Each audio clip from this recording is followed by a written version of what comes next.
So, what is up mga dre? Welcome nga pala sa day 22 ng aking fitness journey in 100 days mga dre. Pag di ka magsasacrifice sa future mo mga dre, yung future mo magiging sacrifice. So, matagal nga ako din nakapag-upload mga dre kasi medyo naging busy rin talaga mga dre sa business.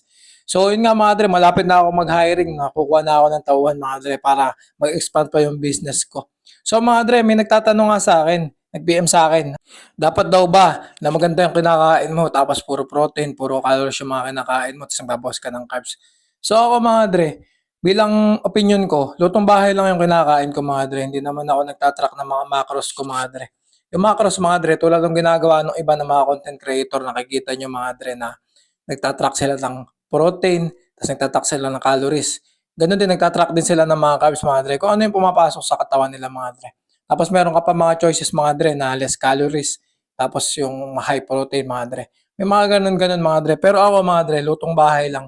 So, yung point ng vlog ko mga dre, pinapakita ko lang yung form ko mga dre. Kung paano nagpo-form sa gym mga dre. So, kaya hindi rin ganun kabilis mag-build up yung katawan ko na tulad ng iba mga dre na talagang lumalaki talaga yung likod na sobrang laki mga dre. Hindi naman kasi yun talaga yung target ko mga dre. Hindi naman ko target na maging bodybuilder mga dre. Target ko lang kaya nag-gym mga dre. Kumukuha lang ako ng strength. Kasi into sport person ako mga dre. Mahilig ako mag-jogging, mahilig ako mag-basketball mga dre. Kung minsan nagsiswimming pa ako. So, kailangan ko ng fitted na katawan mga dre. Hindi ko kailangan yung katawan na parang B-shape na napakalaki mga dre. Yung mga ganun mga dre, kailangan nila yon kasi bodybuilder talaga sila. Kaya nagpapalaki talaga sila ng todo. Tapos magpapa-steam sila para kitang-kita yung mga muscle nila mga dre. Kasi yun talaga yung sports nila. So, sinimulan ko nga yung workout na to mga dre, sa back mga dre, nag-pull ups ako. Yung pull ups mga dre, sariling bigat mo yon, inaangat mo yung sarili mo. Tapos pagkatapos mag-pull ups, nag-barbell rows ako mga dre. Para saan nga ba yung pull-ups, madre?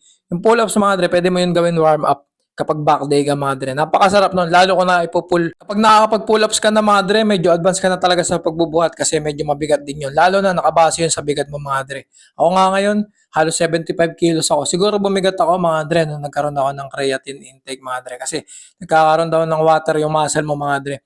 So sa nagtatanong nga, madre, masama ba yung creatine? So marami namang pag-aaral na hindi masama yung creatine, hindi masama yung supplement.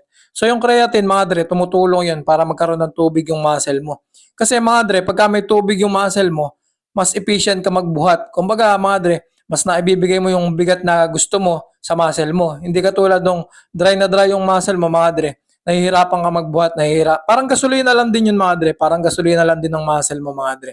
So, based on explanation nga mga dre, hindi delikado yung creatine. So, paano nga tinitake yun? Yung mga past vlog ko, nakikita nyo mga dre. Powder lang siya. Tapos, direkta mo na sa bibig mo, tapos maglalagay ka na ng tubig mga dre. Inom ka na ng tubig. So, yun nga mga dre.